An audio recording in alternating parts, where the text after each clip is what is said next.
So, in order to get your visa approved, one of the most important things is making a good first impression. Ben, tell us what do you mean by that? Yeah, the weaknesses, they're the opposite of what your highlights are on your application, right? Your highlights are the things that are supporting your application, and the weaknesses are the aspects that might not be so strong.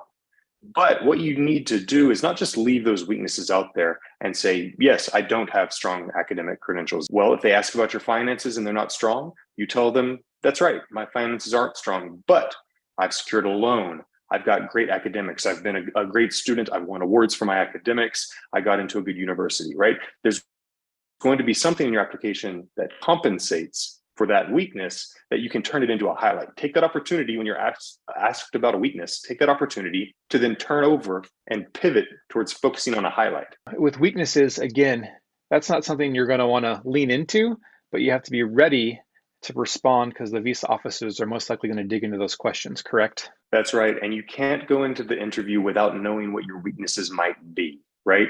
Because you might not know that you're going to go into this interview and the entire interview is going to be focused on this one issue. Maybe it's a family member who's in the US. Maybe it's that the sponsor might be someone who's not too closely related to the family, something like this. And that may turn out to be the focus of the interview. So you need to be ready to address what they're going to start digging into. And a visa interview, most of the time, is some sort of cross-cultural reaction. So, why is it important for them to adapt culturally to get a visa approved in a visa interview? It really is. It's an interpersonal interaction, right? It's not a legal interaction. They're not lawyers or attorneys or judges or juries, right? They're not checking off boxes from a legal document. Have you satisfied these requirements? Now, every culture around the world is a little bit different.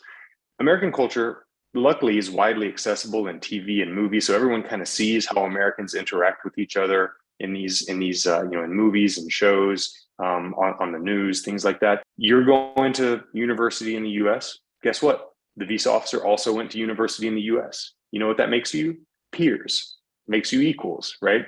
And if they feel that they're talking to somebody in that visa interview who could be sitting next to them in physics class or in accounting class when they were in university. Yeah, I recently spoke with a student who, in their visa interview, was asked about some of their top admit options, and they chose one college, but the one they didn't choose was the one the visa officer went to. And so he said, "Hey, why didn't you choose my college?" But it was more of a joke, relational thing. It wasn't a, grilling interrogation, but it was something for them to connect upon, have a conversation about, and then explain why you chose that university. And again, it was more peer to peer. And they said, oh, it was a pleasant exchange, a friendly exchange.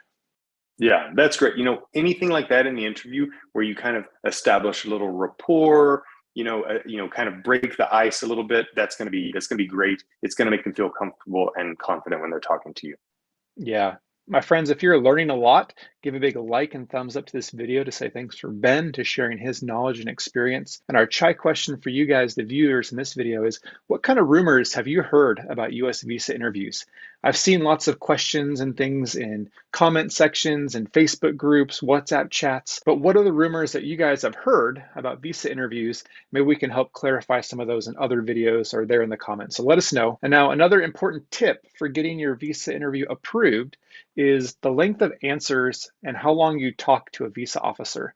So Ben, share a little bit about that. That's a good point, Rob. That's really something that a lot of visa applicants struggle with, because what I found is that the number one top tip that you'll find online that's incorrect is that you should keep your answers as short as possible. I want to make sure everyone that's listening realizes I'm saying that's bad advice. That's not the way the visa interview works. You start off from the point where they don't trust, and you have to get to the point where they will trust, right? You don't start off from the point of they'll issue you, but if you say something wrong, they won't issue. You're starting off at the non-issue, and you have to say the things that will get you issued, right? And so the way that you're going to do that is by giving full answers. I don't call them long answers because you don't want to just speak forever, but you want to give full answers that have a lot of relevant information that brings your story to life. I have a lot of people that come to me and they have prepared answers. They want to know what's the exact right answer for why I want to study at this university, right? And I say, well, you tell me why you want to study. And they have a prepared answer. And they say, well, this college has an endowment of $72 million and a campus that's 45 acres with state-of-the-art technology and a faculty to student ratio of 1 to 20. They have a lot of facts about the university, but those aren't reasons why you made that choice. And almost every single time when I get down to it, there's a personal reason. Maybe you have a senior that went there that you trust and they told you, hey, this is a good school for you, right? Maybe you visited that area before and you know that region. Maybe it could be as simple as, well, you don't like the cold. And so you don't want to go to Minnesota, you want to go to Texas, right? It can be any of those reasons, but if the reason comes off as personal and believable, that's way better than one of these memorized rote answers about how good this university is, right? So that's the difference between a full answer and a long answer. That's a great description, giving that difference. I think that'll help a lot of people. And Ben, these tips have been incredible for helping people get their visa interviews approved. How else can you guys at Argo serve people as they prepare for visa interviews? What we are is we're a network of former visa officers.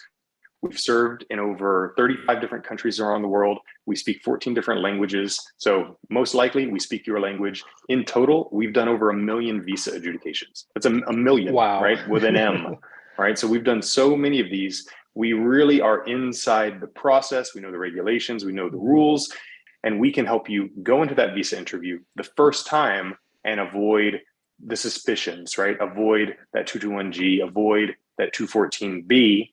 We've also got a bot. It's an AI tool that was developed by former visa officers that can go through and help you assess your chances of getting your visa. So that's at bot.argovisa.com. It's a free tool that you can go in and use. It'll ask you a bunch of questions. It's not really imitating a visa interview, but it does collect some information from you about your school. So that's something that you can go and check out. It's a free tool. I hope it can provide you some insight into your status as a candidate, as a visa applicant. Yeah, there's some great resources. And yeah, if you want to help figuring out what your strengths are, what your weaknesses are, how to prepare those right length of answers, I highly recommend you guys check out Argo. We'll have links in the video description. And I'm also going to be making another video with Ben about B1 and B2 visas. I've gotten tons of questions, so be sure to check out that as well.